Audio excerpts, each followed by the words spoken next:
अस्सलाम वालेकुम स्टूडेंट। ये हमारे पास आज चैप्टर नंबर 2 है रियल एनालिसिस फर्स्ट का, sequence and series of real numbers. तो इस चैप्टर के 2 पोर्शन हैं हमारे पास। फर्स्ट जो इसका पार्ट है वो है सीक्वेंसेस एंड अदर पार्ट जो है वो सीरीज़ है। तो इसका हमने फर्स्ट पार्ट आज स्टार्ट करना है, सीक्वेंस क्या होती है। तो सीक्वेंस से रिलेटेड देख लेते हैं आज प्रॉपर थोड़ी सी इसकी डेफिनेशन हैं कि एक सीक्वेंस क्या होती है। एक sequence is a function, sequence एक फंक्शन होता है whose domain is the set of positive integer. कि एक सीक्वेंस जो है एक फंक्शन को कहते हैं कि एक फंक्शन जो है वो सीक्वेंस होती है। कब होती है कोई भी फंक्शन को कब कहेंगे कि कोई फंक्शन जो है वो सीक्वेंस है? अगर उसकी जो डोमेन है वो सेट ऑफ पॉजिटिव इंटीजर हो, सेट ऑफ नेचुरल नंबर हो। वैसे तो आपके पास देखें फंक्शन का जो कंसेप्ट है, फंक्शन क्या होता है ये देख लेते हैं। फंक्शन क्या होता है, लेट करते हैं x and y be non empty sets. अगर आपके पास x and y two non empty set है, if function f from x to y, denote आप इसे ऐसे करेंगे कि f जो है x से y में एक फंक्शन है, इज़ अ रूल होता है। ये फंक्शन जो है टू सेट्स के दरमियान एक रूल होता है। किस तरह का रूल है? That assign each element x of x, यानी कि x के हर एलिमेंट को ये असाइन कर दे to a unique y in y के किसी यूनिक एलिमेंट के साथ। तो this rule is called function. जैसे आपके पास है फॉर एग्जांपल, ये नोट करें आप कि x एक आपके पास एक सेट है, y आपके पास एक सेट है, इसमें एलिमेंट्स हैं आपके पास डिफरेंट एलिमेंट्स, इसमें भी डिफरेंट एलिमेंट्स हैं। तो यहाँ से अगर हर एलिमेंट असाइन हो जाए, मस्ट है कि यहाँ से हर एलिमेंट असाइन होना चाहिए y के एनी यूनिक एलिमेंट के साथ, तो दैट इज़ कॉल्ड फंक्शन। देखिए नोट करें कि 1 को हमने असाइन किया a के साथ, 2 को हमने असाइन किया b के साथ, 3 को हमने असाइन किया a के साथ, 4 को हमने असाइन किया c या d के साथ। तो ये आपके पास हर एलिमेंट यहाँ से असाइन हुआ है और हर एलिमेंट का यूनिक इमेज है। जैसे 1 को ओनली a के साथ असाइन किया, 1 को और किसी एलिमेंट के साथ हमने असाइन नहीं किया। इसी तरह 2 को हमने असाइन किया b के साथ, 2 को और किसी एलिमेंट के साथ हमने असाइन नहीं किया। तो ये दैट इज़ कॉल्ड, तो ये जो एग्जांपल है ये फंक्शन की है। बट अगर हम इसको इस वे से अगर देखें, इस वे से इसकी जो मैपिंग है, असाइनमेंट है, वो इस तरह से करें कि 1 के असाइनमेंट इसके साथ भी है, 2 की असाइनमेंट जो है वो b के साथ है, 3 की a के साथ है, 4 की जो है b के साथ है एंड 1 की फिर d के साथ है। तो ये फंक्शन नहीं होगा। यहाँ से हर एलिमेंट तो असाइन हो गया है बट यूनिक एलिमेंट के साथ असाइन नहीं हुआ। जैसे यहाँ पे 1 है तो 1 a के साथ भी असाइन है, 1 d के साथ भी असाइन है, तो ये फंक्शन नहीं है। तो इस केस में हम कहेंगे कि 1 का जो इमेज है a है, 1 का जो इमेज है d है, तो have not unique image, mean के 1 का यूनिक इमेज नहीं है, तो ये फंक्शन नहीं है। तो फंक्शन का तो ये कंसेप्ट है, बहुत सिंपल सा कंसेप्ट है। तो हम ये कह रहे हैं कि एक सीक्वेंस भी जो है वो फंक्शन ही होता है। बट अगर हमने फिक्स कर दी है कि उसकी जो डोमेन है, जो फंक्शन होता है ना, उसमें दो चीज़ें होती हैं। जैसे आपके पास एक सेट, ये 2 सेट्स थे, तो ये जो फर्स्ट सेट होता है इसे हम डोमेन कहते हैं, ये जो अदर सेट होता है सेकंड, इसे रेंज या फिर कोडोमेन कहते हैं। तो अगर ये जो आपके पास फर्स्ट सेट है, इसमें जो एलिमेंट्स है वो हमने फिक्स कर दिए हैं कि जो डोमेन में हमने एलिमेंट लेने हैं वो नेचुरल नंबर लेने हैं या वो पॉजिटिव इंटीजर लेने हैं। तो फिर अगर ये फंक्शन बन रहा है टू सेट्स के दरमियान कि यहाँ बस ओनली जो फिक्स किया हुआ है वो सेट ऑफ नेचुरल नंबर है, तो ये जो मैपिंग आप बनाएंगे तो ये होगा तो फंक्शन, लेकिन इस फंक्शन को हम एक प्रॉपर नेम देंगे सीक्वेंस का, दैट इज़ कॉल्ड सीक्वेंस। ठीक हो गया? तो सीक्वेंस ये होता है कि sequence is a function whose domain is the set of positive integer। For example, जैसे f of x is equal to x square है, आपके पास ये एक फंक्शन है, इसमें जो हम इनपुट दे रहे हैं 1 2 3 4 5 ये हमने फिक्स की हुई है। तो आपके पास 1 4 9 अप टू 1 ये बनकर आ रहा है। डोमेन इज़ पॉजिटिव इंटीजर, ठीक है ना? तो इस फंक्शन की जो डोमेन है वो पॉजिटिव इंटीजर है, तो ये जो फंक्शन होगा ये क्या कहलाएगा? सीक्वेंस कहलाएगा। ठीक हो गया? आगे हमारे पास है sequence is usually denoted by, एक सीक्वेंस को हम डिनोट कर रहे होते हैं सिंपल ए एन से, BN, SN, CN, ये नोटेशन होती है किसी भी सीक्वेंस की।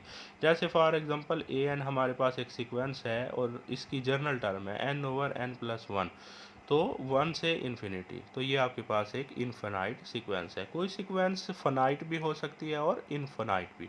अगर तो उसकी टर्म्स फिनाइट है तो आप कहेंगे कि फिनाइट सीक्वेंस है, अगर वो उसकी टर्म इनफिनाइट है तो वो इनफिनाइट सीक्वेंस होगी। इसी तरह हमारे पास है टर्म ऑफ ए सीक्वेंस, कि सीक्वेंस की टर्म्स क्या होती हैं। Consider that SN is a sequence, फर्ज किया ये एक सीक्वेंस है। तो अगर आपके पास यहाँ पे आप S1 लेंगे, S2 लेंगे, S3 लेंगे अप टू सो ऑन, तो यहाँ ये जो S1 है, S2 है, S3 है, इसकी क्या कहलाएंगी? टर्म्स कहलाएंगी। और S1 इसकी फर्स्ट टर्म कहलाएगी, S2 इसकी सेकंड टर्म कहलाएगी, up to so on. SN is the nth term, या फिर आप इसे जर्नल टर्म भी कहते हैं ऑफ द गिवन सीक्वेंस। देखें, नोट करें कि ये स्टैंड फॉर सीक्वेंस, ये जो अलामत है ये एक सीक्वेंस की है। Where as SN denote the nth term of that sequence. जो हमारे पास सीक्वेंस है SN, उसकी कौन सी टर्म है? वो nth टर्म है या फिर जर्नल टर्म है। जैसे फॉर एग्जांपल आपके पास एक सीक्वेंस है, तो इसकी फर्स्ट टर्म क्या आ जाएगी? ये देखिए nth टर्म ये है, तो ये जर्नल टर्म है, इसमें वन पुट कर दें n की जगह पे, फिर 2 पुट कर दें अप टू सो ऑन, ये आपके पास एक सीक्वेंस है। अच्छा जी, infinite sequence and finite sequence. A sequence is called a finite sequence if its domain is finite. अगर किसी सीक्वेंस की जो डोमेन आप ले रहे हैं वो फाइनाइट है, जो हम डोमेन दे रहे हैं वो फिक्स अगर हम कर दें कि 1 से 10 तक वैल्यू देनी है या 1 से 100 तक देनी है, तो आप कहेंगे कि इसकी जो डोमेन है वो फिक्स है, तो ये फाइनाइट सीक्वेंस है। और इनफाइनाइट सीक्वेंस वो होती है जिसकी जो डोमेन है वो इनफाइनाइट हो। जैसे नोट करें, इसकी जो डोमेन है 1 से इन्फिनिटी है, तो ये इनफाइनाइट सीक्वेंस है। अब नोट करें, इसकी जो डोमेन है 1 से 100 है, तो ये फाइनाइट सीक्वेंस है। ठीक हो गया। आगे हमारे पास है रियल सीक्वेंस, कि एक सीक्वेंस रियल कब होती है? A sequence whose range is real. आपके पास एक जो फंक्शन होता है उसमें जो आप इनपुट दे रहे होते हैं, इनपुट तो हमने ऑलवेज देनी है set of natural number, because sequence है। और अगर आपके पास जो रेंज आ रही है, वो रेंज जो आ रही है वो रियल नंबर्स में आ रही है, मीन के जो रिज़ल्ट आउटपुट मिल रहा है वो रियल नंबर है, तो हम कहेंगे कि दी गई जो सीक्वेंस है वो एक रियल सीक्वेंस है। अब नोट करें, जैसे एक सीक्वेंस दी गई है, अब इसमें आप n की जगह 1 इनपुट दे रहे हैं, 2 दे रहे हैं, तो आपके पास आउटपुट ये आ रही है, और ये सारी की सारी रियल नंबर हैं, ये रेंज आपके पास रियल नंबर है, तो ये एक रियल सीक्वेंस है। Is a real sequence because it's range is real, तो इसकी क्योंकि रेंज जो है वो रियल है। इस तरह नेक्स्ट हमारे पास एग्जांपल है, जैसे an हम ले लेते हैं आयोटा पावर n। अब आप नोट करें, इसमें जब आप पुटिंग करेंगे तो फॉर ऑल रियल वैल्यूज़ नहीं आएंगी, कुछ कम्प्लेक्स भी आ रही हैं, तो ये जो दी गई आपके पास एक सीक्वेंस है, ये रियल सीक्वेंस नहीं है, ये एक कॉम्प्लेक्स सीक्वेंस है। अच्छा जी, आगे एक और डेफिनेशन है, मोनोटॉनिकली इंक्रीजिंग सीक्वेंस। हमारे पास इंक्रीजिंग या डिक्रीजिंग कह लें सिंपल, तो मोनोटॉनिकली इंक्रीजिंग सीक्वेंस का कंसेप्ट हम देख रहे हैं कि मोनोटॉनिकली इंक्रीजिंग सीक्वेंस क्या होती है।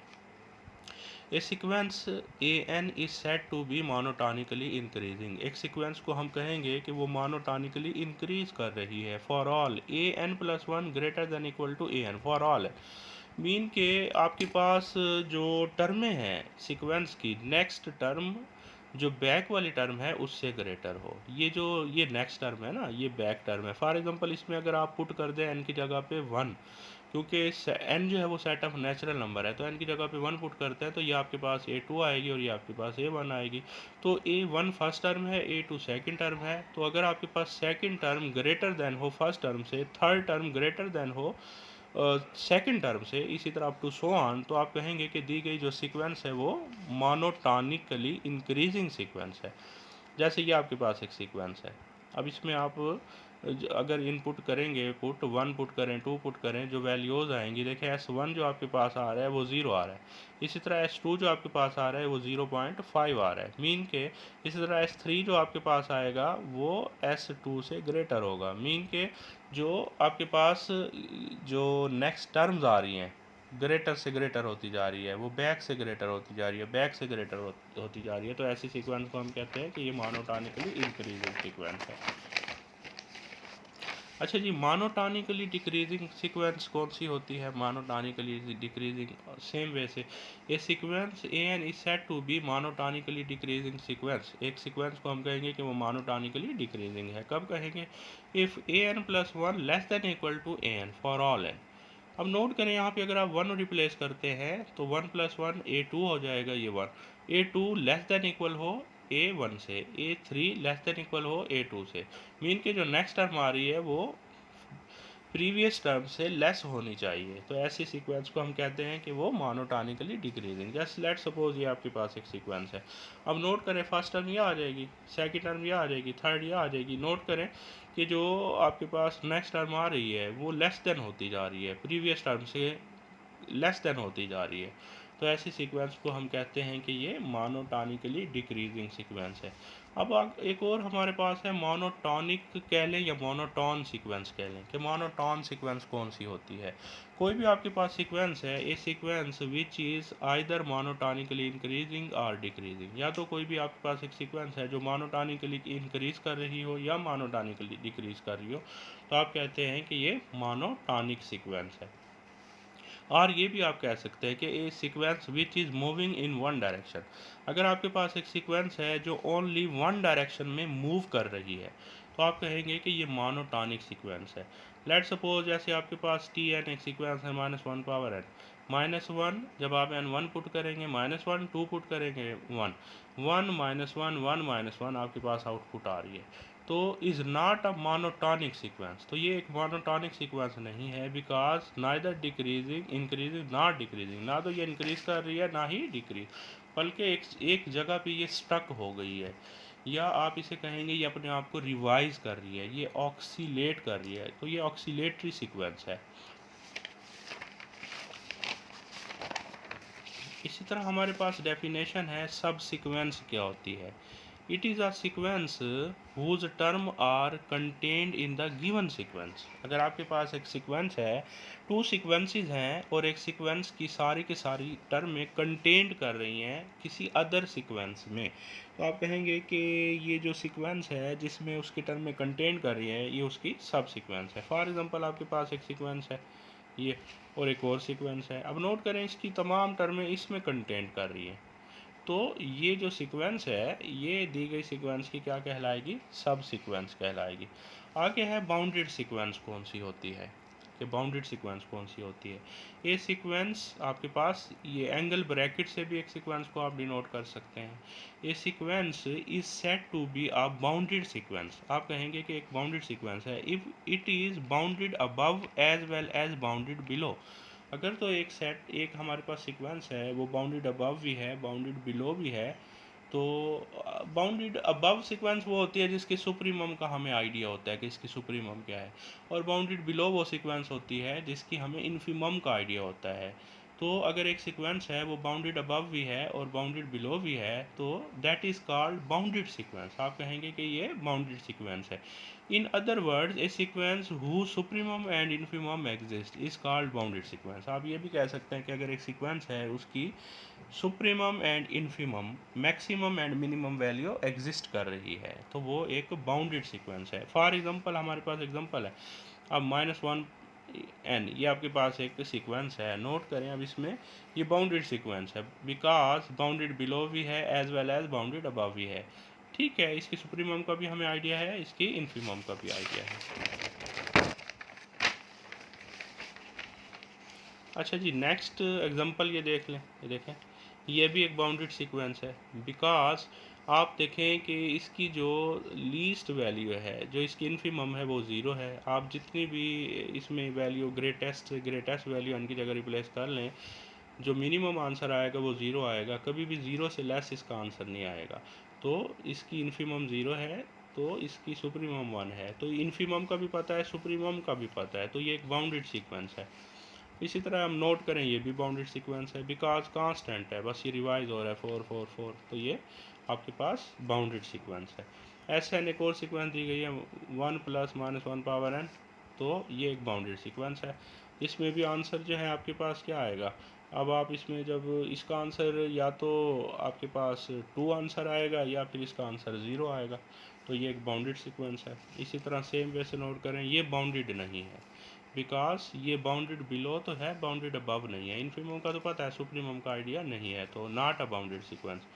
तो नोट करें ये बाउंडेड बिलो नहीं है, मतलब कि इसमें सबसे ग्रेटेस्ट वैल्यू को तो पता है लेकिन स्मॉलर वैल्यू को नहीं पता, तो ये नॉट अ बाउंडेड सीक्वेंस। ठीक हो गया। अनबाउंडेड सीक्वेंस, वही सेम वर्डिंग है कि अनबाउंडेड सीक्वेंस कौन सी होती है। A sequence is said to be, एक सीक्वेंस को हम sequence is said to be unbounded if it is not bounded. अगर आपके पास एक सीक्वेंस है और वो बाउंडेड नहीं है तो आप कहेंगे कि वो अनबाउंडेड सीक्वेंस है। तो अनबाउंडेड अबव सीक्वेंस कौन सी होती है? देखें सेम वर्डिंग है कि अगर आपके पास एक सीक्वेंस है वो बाउंडेड अबव नहीं है तो आप उसे कहेंगे वो अनबाउंडेड अबव है। A sequence is said to be unbounded above if it is not a bounded above. अगर वो बाउंडेड अबव नहीं है तो वो अनबाउंडेड अबव होगी। जैसे फॉर एग्जांपल है ये आपके पास, अब नोट करें बाउंडेड बिलो तो है ये सीक्वेंस, इसकी इन्फिमम का तो पता है बट हमें इसकी सुप्रीमम का आइडिया नहीं है। मीन के ये आपके पास बाउंडेड अबव नहीं है। तो अगर ये बाउंडेड अबव नहीं है तो इसको आप कहेंगे it is not bounded above, इसको आप कहेंगे it is not bounded above और इट इज़ अनबाउंडेड अबव, या आप इसे अनबाउंडेड अबव और सिंपली अनबाउंडेड आप इसे कह सकते हैं। इसी तरह हमारे पास है अनबाउंडेड बिलो। तो unbounded below a sequence is said to be unbounded below if it is not bounded below. अगर एक सीक्वेंस बाउंडेड बिलो नहीं है तो आप कहेंगे कि वो सीक्वेंस नॉट बाउंडेड बिलो होगी। ठीक है, या अनबाउंडेड बिलो होगी। जैसे ये एक सीक्वेंस है, अब नोट करें इसमें मैक्सिमम सबसे ग्रेटेस्ट एलिमेंट को पता है, स्मॉलर का नहीं पता, तो ये बाउंडेड बिलो नहीं है। तो ये बाउंडेड बिलो नहीं है तो अनबाउंडेड बिलो है। ठीक है, it is not bounded below, it is unbounded below या सिंपली अनबाउंडेड। ठीक है, ये तीनों कैटेगरीज में से कोई भी आप इस पर यूज़ कर सकते हैं। तो ये आज हमारी डेफिनेशंस थी, कुछ चंद एक बेसिक डेफिनेशंस। इसमें देख लीजिएगा, अगर आपको कोई भी पॉइंट क्लियर ना हो रहा हो तो आप ये डिस्कस कर सकते हैं।